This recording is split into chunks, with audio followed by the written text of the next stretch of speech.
지난 사흘간 국내 톱 뉴스는 단연 톱스타 최진실 씨의 자살 사건이었습니다. 그분은 지난 20년 동안 한국 연예계에서 별 중의 별로 뭇사람들의 사랑을 받으면서 부와 명예를 함께 얻었습니다. 연예계에서 자신이 원하고 뜻하는 바는 무엇이든지 할 수 있었다는 의미에서 연예 권력을 지니고 있었다고도 말할 수 있습니다. 이를테면 그분은 일반 대중들이 갖기 원하는 모든 것을 소유한 행운아였습니다. 하지만 불행하게도 그분은 자신이 지니고 있는 그 모든 것 속에서 평안을 누리지는 못했습니다. 도리어 심한 우울증에 시달리다가 40세의 젊은 나이에 비극적인 자살로 자신의 생을 스스로 마감하므로 그분을 사랑하던 많은 사람들에게 충격을 던져 주었습니다. 탤런트 안재환 씨의 자살 사건과 관련된 거짓 루머에 시달리다가 끝내 자살을 결행하기까지 그분이 겪어야만 했을 절대 고독과 자기 절망, 초조감과 불안감을 생각하면 같은 그리스도인으로서 안타까운 마음을 금할 수 없습니다. 이 세상 모든 사람들은 평안, 평강, 화평, 평화를 누리기를 원합니다. 그 단어들은 성경 속에 아주 자주 등장하는 단어입니다. 그 모든 것은 히브리어 샬롬, 헬라어 에이레네를 우리말로 각각 다르게 표현했을 뿐 성경 속에서 그 의미는 다 동일합니다. 따라서 이 시간에 제가 화평, 평화, 평강, 평안 그 어떤 단어를 사용할지라도 그것은 모두 성경이 의미하는 샬롬 한 단어를 지칭하는 단어로 이해하시면 되겠습니다. 개인이든 단체든 이 세상의 모든 사람들은 평안한 삶과 평강의 날들을 소망하면서 살아갑니다. 그러나 찬송가 작사자인 코넬은 자신이 작사한 찬송가 469장 4절 가사를 통해서 이렇게 반문하고 있습니다. 이 땅 위의 험한 길 가는 동안 참된 평화가 어디 있나? 이 험한 세상 속에 참된 평화가 어디 있느냐는 코넬의 반문 앞에서 우리 모두 이 세상을 한번 둘러보십시다. 미국의 투자은행 리먼 브라더스의 파산으로 촉발된 미국발 금융위기로 인해서 세계 경제는 지금 매일 요동치고 있습니다. 플라스틱과 비료를 생산하는 데 사용되는 화학물질 멜라민을 첨가한 중국제 유제품으로 인해서 중국 어린이 5만 명이 피해를 입었을 뿐만 아니라 그 유제품을 수입한 전 세계인의 건강이 위협을 받고 있습니다. 시리아의 수도 다마스쿠스 국제공항과 레바논의 북부 도시 트리폴리에서 각각 폭탄 테러가 일어나서 60여 명의 사상자가 발생했습니다. 유엔 안전보장이사회가 이란에 대해서 핵무기를 개발할 수 있는 우라늄 농축 활동 금지를 촉구하는 결의안을 만장일치로 채택한 것과 관련해서 이란 정부는 그 결의서가 요구하는 사항을 전면 거부했습니다.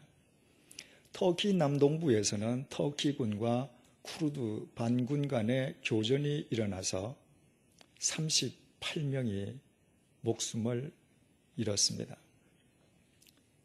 티베트에서는 패스트가 창궐해서 사람들이 죽어가고 있습니다. 태국에서도 태국군과 캄보디아 군 사이 국경에서 교전이 발생해서 양측 모두 피해를 입었습니다. 인도에서는 힌두 축제를 맞아 힌두 사원에서 압사 사고가 일어나서 600여 명의 사상자가 생겼습니다. 태풍 장미 15호가 강타한 대만의 북부 지역에서는 77만 채의 가옥이 정전 사태를 맞았고 36명이 사망했습니다. 뉴질랜드에서는 진도 7.3의 강한 지진이 케르메덱 제도를 덮쳤습니다. 이 모든 사건들은 단 일주일 이내에, 불과 7일 이내에 일어났던 사건들입니다. 우리나라 역시 예외인 것은 아닙니다. 국제금융위기의 직격탄을 맞아서 환율은 날로 치솟고 있고, 그렇지 않아도 침체에 빠져 있던 우리 경제는 날로 악화일로를 걷고 있습니다. 오죽하면 모 칼럼니스트가 그 많은 경제학자들은 다 어디에 갔느냐고 공개적으로 질문까지 했겠습니까? 오늘 우리의 상황은 어떤 경제학자이든 딱 부러지게 이렇게 될 것이라고 아무도 예측할 수 없는 불확실성의 시대인 것입니다. 서민들은 날로 얇아지는 주머니로 인해서 힘겨워하고, 부동산이 있는 사람들은 세금 폭탄에 시달리고 있습니다. 서해에서는 불법 조업을 하던 중국 선박을 단속하던 우리나라 해경이 중국 선원에게 살해당하는 참극이 일어났습니다. 북한에서는 김정일 국방위원장의 건강 이상설 속에 또다시 영변 핵시설을 재가동할 것을 밝힘으로써 앞으로 한반도에서 무슨 일이 언제 어떻게 일어날지 또한 아무도 예측할 수 없는 상황입니다. 이처럼 국내외는 말할 것도 없고 동서남북 어디를 둘러보아도 참된 평화, 참된 평안을 찾아보기가 어렵습니다. 이런 관점에서 이 땅 위의 험한 길 가는 동안 참된 평화가 어디에 있느냐는 코넬의 반문은 참으로 의미심장합니다. 하지만 코넬의 반문 그 자체로 끝나지 않았습니다.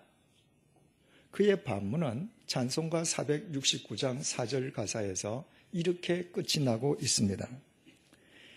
평화 평화로다 하늘 위에서 내려오네. 그 사랑의 물결이 영원토록 내 영혼을 덮으소서. 놀랍게도 코넬은 이 험한 세상 그 어디에도 없는 참된 평화가 하늘 위에서부터 내려온다고 노래하고 있습니다.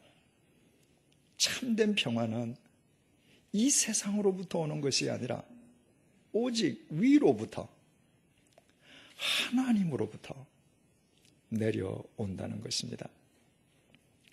조지 부시 미국 대통령의 전임자였던 빌 클린턴 대통령은 2001년 초에 8년에 걸친 자신의 임기를 마치고 퇴임하면서 지금처럼 사상 유례 없는 번영과 평화의 시기에 정권 교체가 실현되는 것은 처음이라고 자신의 소감을 피력했습니다. 그는 그 당시의 미국을 번영과 평화의 시대라고 정의한 것입니다. 그러나 빌 클린턴 대통령이 말한 평화가 성경이 언급하는 참된 샬롬일 수 없는 것은 그가 그토록 자랑했던 평화는 바로 그해 일어난 9.11 테러에 의해서 산산조각 나버렸기 때문입니다. 상황이 변한다고 해서 깨어지는 평화라면 참된 샬롬일 수 없습니다. 참된 샬롬은 어떤 상황 속에서도 절대적입니다. 그래서 포화가 장렬하는 전쟁도, 치명적인 질병도, 비극적인 사건도, 살인적인 자연재해도 참된 샬롬을 결코 앗아가지 못합니다. 참된 샬롬은 언제 어디서나 어떤 상황 속에서도 깨어지거나 이지러지는 법이 없기 때문입니다. 이것이 참된 평안이 세상으로부터 아래나 옆으로부터가 아니라 언제나 위로부터 내려오는 이유입니다. 이 세상의 모든 것은 상대적이고 유한하고 가변적이기 때문입니다. 그렇지 않습니까? 언젠가는 반드시 무너지고 사라져버릴 이 세상의 유한한 그 무엇으로부터 영원하고 참된 평안이 생성될 수 있겠습니까? 참된 샬롬은 언제나 절대적이기에 참된 샬롬은 오직 위로부터만, 절대자이신 하나님으로부터만 주어집니다. 그렇다면 우리가 어떻게 참된 평안이 없는 이 험한 세상 속에서 위로부터 주어지는 하나님의 절대적인 평강을 얻고 누리며 살 수 있겠습니까? 코넬의 찬송가 469장 가사 4절이 그 정확한 해답을 우리에게 제시해 줍니다. 이 땅 위의 험한 길 가는 동안 참된 평화가 어디 있나? 우리 모두 다 예수를 친구 삼아 참 평화를 누리겠네. 평화 평화로다. 하늘 위에서 내려오네. 그 사랑의 물결이 영원토록 내 영혼을 덮어소서. 이 땅 위의 험한 길에 참된 평화가 있느냐고 반문하는 것으로 시작한 코넬의 가사는 하늘 위에서부터 내려오는 참된 평화에 대한 확신으로 끝나고 있습니다. 그런데 그 가사의 시작과 끝이 예수 그리스도를 다리로 삼아 연결되어 있습니다. 이 세상에는 결코 없는 참된 샬롬, 위로부터 하나님으로부터만 주어지는 그 샬롬은 오직 예수 그리스도를 통해서만 얻을 수 있다는 것입니다.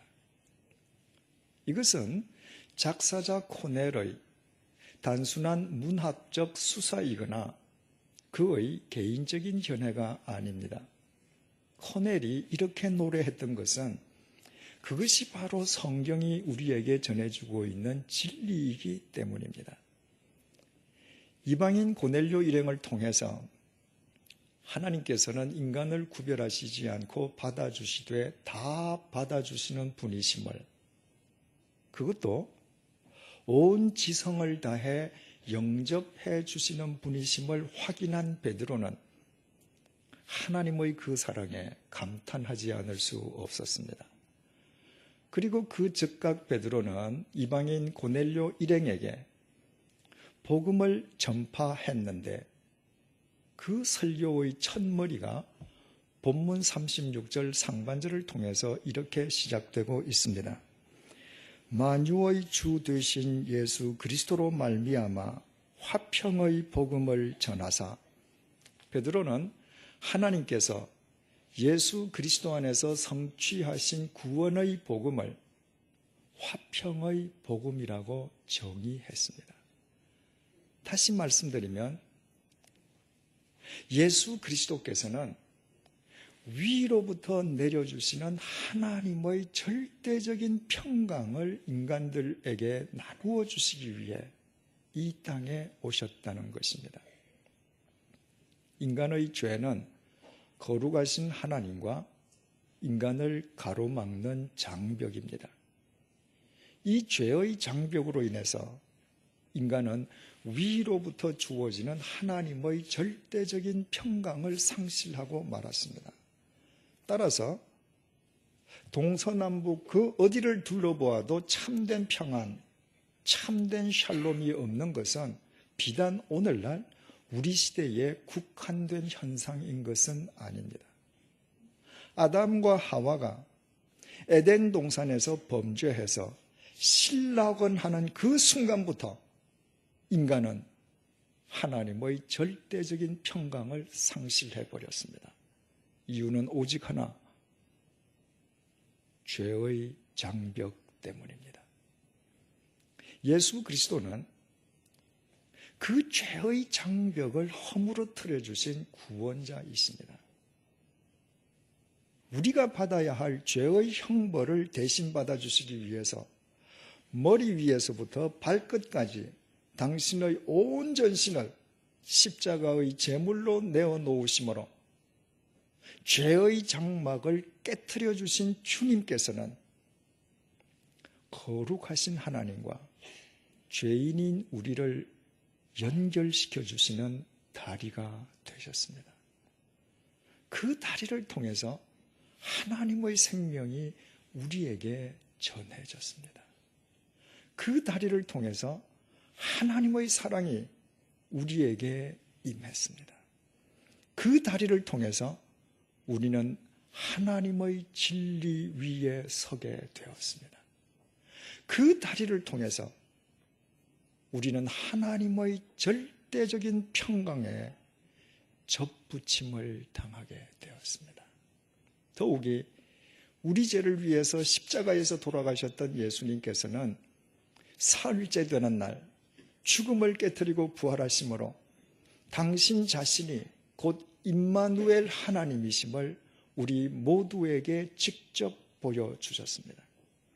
다시 말씀드리면 예수님께서는 하나님의 절대적인 평강에 우리를 접붙여 주시기 위해 이 땅에 오신 더하기 표였습니다.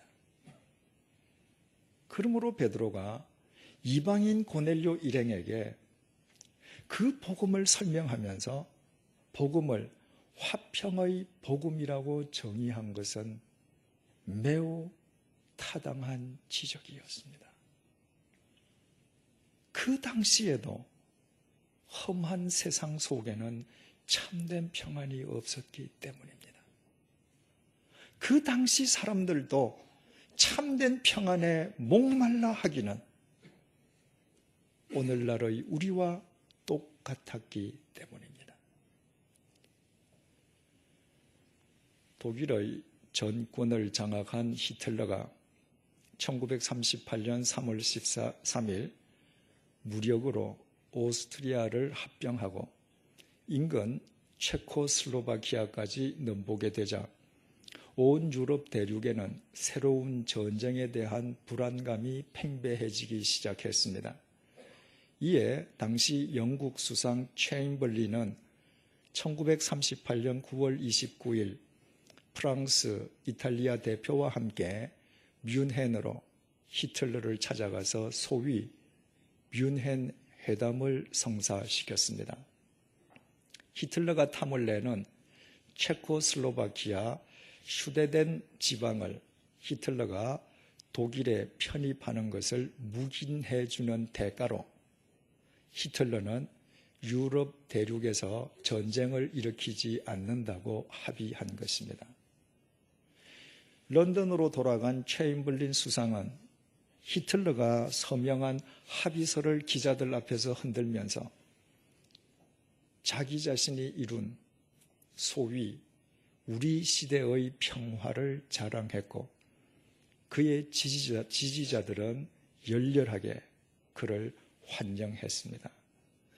그러나 그로부터 6개월도 채 지나지 아니한 1939년 3월 히틀러는 자신이 서명한 평화협정을 스스로 파기하고 체코슬로바키아와 폴란드를 차례로 침공함으로써 온 세계를 전쟁의 소용돌이 속으로 몰아넣은 세계 2차 대전을 일으켰습니다. 1973년 미 국무장관인 당시 헨리 키신저 박사와 북베트남의 레 둑토가 프랑스 파리에서 여러 차례 만났습니다.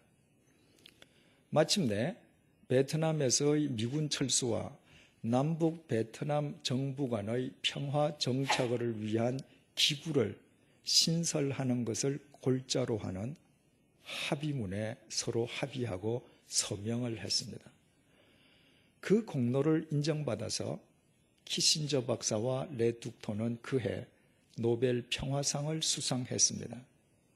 하지만 그로부터 2년이 지난 1975년 4월 30일 북베트남의 대공세로 평화 한 축이었던 남베트남은 인류의 역사 속에서 영원히 사라져버리고 말았습니다. 1994년에는 팔레스타인 지역에 대한 평화 추구의 공로로 당시 이스라엘 라빈 수상, 외무부 장관 페레스 장관, 팔레스타인 해방기구 알라파트 의장 이렇게 세 사람이 공동으로 노벨 평화상을 수상했습니다. 하지만 라빈 수상은 그 이듬해에 이스라엘 극우 청년에 의해서 살해되었고 9년이 지난 뒤에 알라파트 의장은 병으로 죽었습니다. 그리고 이스라엘과 팔레스타인 간의 평화는 오늘날까지도 요원하기만 합니다. 2000년도 노벨 평화상 수상자는 당시 우리나라 김대중 대통령이셨습니다. 그때 저는 스위스에서 살고 있었습니다. 2000년 10월 13일 노르웨이 할리몬이 그 해의 노벨 평화상 수상자로 김대중 대통령께서 선정되었음을 발표한 뒤로 그날 하루 종일 유럽의 각 언론 매체들은 그 사실을 뉴스 시간마다 보도했습니다. 저녁이 되었을 때 영국 BBC TV가 그 사실을 보도하면서 논평을 덧붙였습니다. 그 논평은 이렇게 끝이 났습니다. 남한의 김대중 대통령은 노벨 평화상을 수상하게 되었지만 역설적이게도 한반도의 평화는 한반도의 또 다른 김씨인 북한의 김정일 국방위원장 손에 달려 있다. 참으로 날카로운 논평이었습니다. 한 특정 개인에 의해서 좌지우지되는 평화라면 한 특정 개인에 의해서 언제든지 파기될 수 있는 평화라면 그것은 참된 샬롬일 수 없습니다. 지금까지 우리가 역사 속에서 확인했던 것처럼 인간 간의 합의나 노벨 평화상이 결코 우리에게 참된 샬롬을 보장해 주지 않습니다. 참된 샬롬은 세상으로부터 아래나 옆으로부터 오지 않기 때문입니다. 그럼에도 불구하고 우리는 평화를 위해서 인간적인 모든 노력을 기울여야만 합니다. 그와 동시에 인간 간에 의해 합의되는 인위적이고 상대적인 평화는 우리에게 결코 어떤 경우에도 흔들림 없는 참된 샬롬을 안겨줄 수 없다는 사실 또한 잊지 말아야 합니다. 인간 간에 합의되는 인위적이고 상대적인 평화는 인간의 이해관계가 엇갈리는 즉시 갈갈이 찢어지기 마련이기 때문입니다. 참된 평화는 언제나 오직 위로부터 내려옵니다. 참된 평안이 위로부터 내려온다고 해서 그 평안이 우리의 머리를 타고 흘러내리는 것은 아닙니다. 코넬 작사의 찬송가 469장 1절이 이렇게 시작됩니다. 내 영혼의 극히 깊은 데서 맑은 가락이 울려나네. 하늘 곡조가 언제나 흘러나와 내 영혼을 고이 싸네.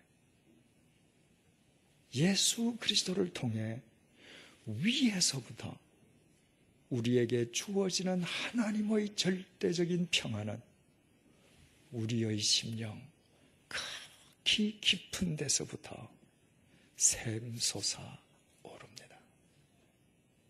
폭풍이 불어 아무리 바다가 출렁여도 바다 깊은 곳의 물은 그 영향을 결코 받지 않습니다. 이처럼 우리의 심령 속 깊은 데서부터 하나님께서 위에서 주신 평강이 샘솟아 오르기에 그 평강은 이 세상의 그 무엇에 의해서도 흔들리지 않습니다. 그래서 이방인 고넬료 일행에게 화평의 복음을 설파했던 베드로는 십자가에 거꾸로 못 박혀 죽으면서도 그 평안을 잃지 않았습니다.